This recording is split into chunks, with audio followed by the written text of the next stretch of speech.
श्रीश्याम। अभी गाड़ी प्लेटफॉर्म पर पहुंची थी। हितेश जल्दी से उतर गए। सामने एक स्टॉल से नमकीन के पैकेट, एक पानी की बोतल खरीदने लगे, क्योंकि गाड़ी यहाँ 2 मिनट ही रुकती है। जल्दी से सारा सामान लेकर ट्रेन में चढ़ गए। सुरुचि ने टोकते हुए कहा, ऐसी भी क्या जल्दी थी? कहीं ट्रेन चल देती तो क्या करते? 2 घंटे का ही तो सफ़र बचा था। हितेश ने मुस्कुराते हुए कहा, चलो, ट्रेन छूटी तो नहीं?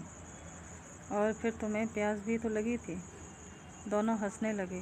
बातों बातों में 2 घंटे कब बीत गए पता भी नहीं चला। झांसी स्टेशन पर उतरे ही थे कि बहुत से कुली सामान उठाने की जिद करने लगे। एक कुली तो सामान सर पर रख ही चुका था। सुरुचि ने कहा, अरे आप सामान छोड़ दो, हमें कोई लेने आ रहा है। हितेश ने उसकी ओर प्रश्न भरी नज़रों से देखा, लेकिन सुरुचि ने उस कुली को डांटते हुए कहा, समझ नहीं आ रहा है, रख दो सामान। बेटी, दोपहर हो रही है, सुबह से एक भी सामान नहीं उठाया। लेने वाला बाहर ही तो आएगा। बाहर तक जाने के लिए इस ओवरब्रिज से जाना पड़ेगा। हितेश ने कहा, अच्छा बाबा, आप सामान उठा लो। तभी सुरुचि बोली, आपको नहीं पता, बाहर जाके अनाप शनाप पैसे मांगेंगे। हितेश ने उसकी बात सुनकर कुली को रोका। बाबा, कितने पैसे लोगे 2 सूटकेस के? बाबूजी, जो चाहे दे देना, तुम्हारे भरोसे खाना खा लूँगा। नहीं बाबा, पहले ठहरा लो, बाद में चिक चिक नहीं करना। सुरुचि ने अड़ते हुए कहा, बेटा 50 रुपये बनते हैं, तुम जो चाहो दे देना। हितेश, चलो बाबा, कोई बात नहीं।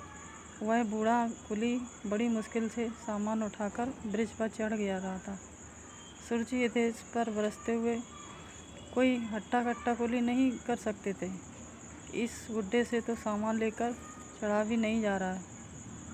हितेश ने मुस्कुराकर कहा, कोई बात नहीं, हमें कौन सी जल्दी है। वैसे कौन आ रहा है हमें लेने? सुरुचि, अरे वो तो मैंने ऐसे ही कह दिया था। ये लोग समझते हैं अनजान है, ज़्यादा से ज़्यादा लूट लो। जैसे तैसे दोनों बाहर पहुँचे। हितेश ने कैब बुक कर ली थी। उसने बूढ़े कुली को 100 रुपये का नोट पकड़ाया। नोट देखकर कुली बोला, बाबूजी, मेरे पास 1 पैसा भी नहीं है, खुले दे दीजिए। सुरुचि, अरे रुको, मेरे बैग में है 50 रुपये। अरे ये क्या, मेरा हैंडबैग तो ट्रेन में ही छूट गया। क्या हितेश के मुंह से निकला। ये कुली को बिना पैसे दिए ब्रिज की ओर दौड़ लिए। पीछे पीछे कुली ने आवाज़ दी, रुको साहब, मैं लाता हूँ, आपका पर्स ट्रेन में नहीं मिलेगा। यह सुनकर हितेश रुक गया। उसे छोड़कर वह बूढ़ा कुली भागता हुआ फुट ओवर ब्रिज पर चढ़ गया और भागते हुए प्लेटफॉर्म पर पहुँच गया। सुरुचि दोनों सूटकेस संभाल रही थी। हितेश भागता हुआ उसके पीछे पीछे पहुंच गया, लेकिन प्लेटफॉर्म पर कोई नहीं था। हितेश इधर उधर देखता रहा, लेकिन कोई नहीं मिला। हितेश परेशान सा यहाँ वहाँ भागता रहा। फिर उसने सोचा, चलो सुरुचि के पास चलता हूँ। जैसे ही वह सुरुचि के पास पहुँचा, उसने देखा वह बूढ़ा कुली ज़मीन पर बैठा हाँफ रहा था।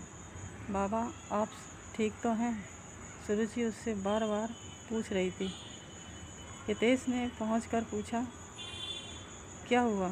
सुरुचि ने बैग दिखाते हुए कहा, बाबा ले आए बैग, सफाई वाला लेकर चला गया था।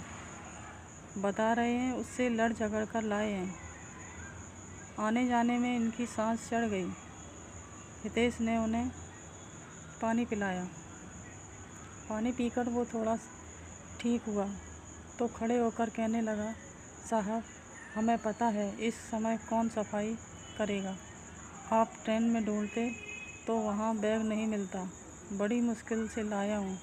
हितेश बाबा, आप भूखे प्यासे हमारे पर्स के लिए भाग रहे थे, आपका ये उपकार हम कैसे उतारेंगे। सुरुचि की आंखों में आंसू छलक उठे थे। बेटी, अपना बैग चेक कर लो, सब सही है ना? बाबा, सब ठीक है।